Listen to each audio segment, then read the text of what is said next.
Samueli, cha kwanza ilimpa shida sana kumsikia Mungu. Badala yake alipokuwa anamuita Mungu alipokuwa anamuita Samueli, alikuwa anaenda kwa Eli, kwa sababu alikuwa anajua kwamba ndio yeye anayeishi naye katika mazingira yale.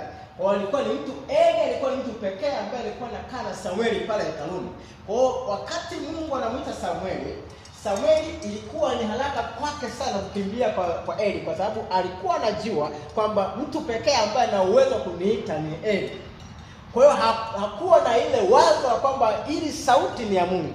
Kwa nini? Biblia inasema kwamba wakati huo neno lilikuwa adimu na mafunuo hayakuwa zaidi. Kwa maana nyingine, wakati huo Mungu anamuita Samueli, neno la Mungu lilikuwa ni hadimu wakati huo, na mafunuo pia yalikuwa ni hadimu, yalikuwa sio dhahiri.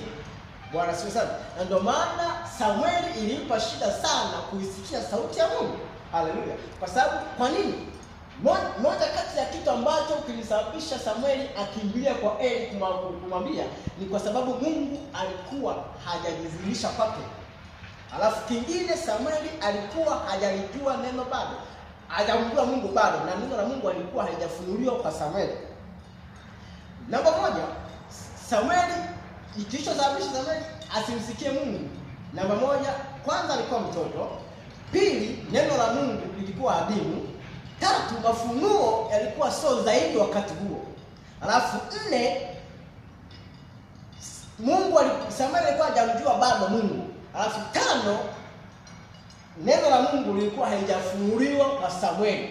Kwa hiyo ilikuwa ni rahisi kwake kukimbilia kwa Eli na kuliko kufahamu kwamba ni Mungu amemuita. Badala yake anafahamu kwamba ni Eli aliyemuita. Na ndio maana hata Eli alipofahamu kwamba huyu ni Mungu aliyemuita huyu mtoto, akamwambia nenda kalale tena, itakuwa atakapokuita sema kwamba nenda Bwana, kwa maana kwa kuwa mtumishi wako anakusikia. Haleluya. Kwa alipoenda kulala Samueli, Mungu akamwita tena Samueli mara nyingine. Alipomwita, kwa kuwa Samueli ameshaelekezwa na Eli, akaitika nenda Bwana, kwa kuwa mtumishi wako anasikia.